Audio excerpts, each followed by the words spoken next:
Sim, boa tarde. As we speak agora aqui, com a 16 de agosto, nós intensive care no momento na aqui tem 14%. Nós temos fora de jabiane com a 7 de agosto, nós temos 2 intensive care. De como só vamos ter intensive care com a para somente paciente com de COVID só, anto com a non-COVID, mas como é bebida te seguir para fora, dus e paciente também com tem indicação para na intensive care, pero no momento aqui não tem lugar aqui riba para não, pero nós temos outro departamento que nós põe especial para paciente aí.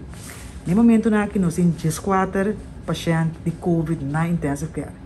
Nós temos capacidade de 16 camas para atender. Entretanto, nós temos 2 lugares abrir. Nós trekken de bel voor de semana passada. E manejo de CMC está bezig. Nós pedimos para nós para ajudança.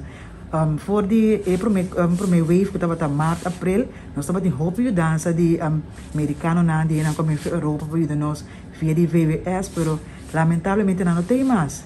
Agora aqui nós temos outro wave. Passou vida a seguir, nós temos 10 que nos sobra.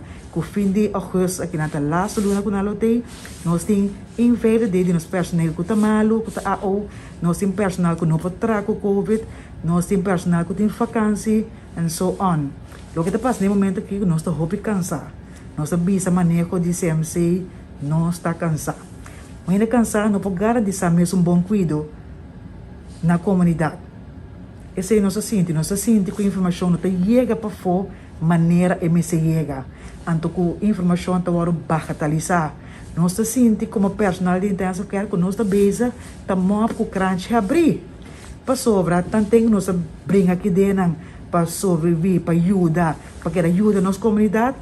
Aqui também tem a aglomeração de gente, a vida está normal, como se nada passa. O que nós quer ajudança. Nós queremos ajudança para sobrar, nós não podemos garantir o cuidado optimal maneira de estar. Para o paciente está querendo 30.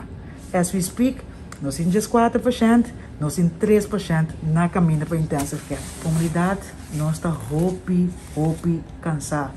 Fisicamente, mentalmente, nós está cansado. Nós queremos seguir um bom cuidado. Essa é a nossa meta principal.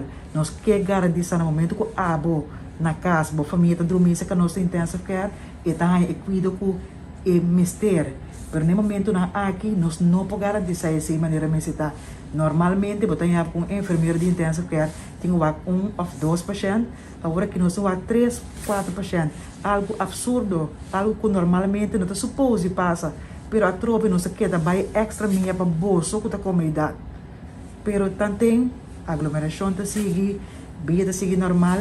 Nós queremos dança, nós conseguimos aqui para nossa stretch, nós não temos caminho mais para stretch.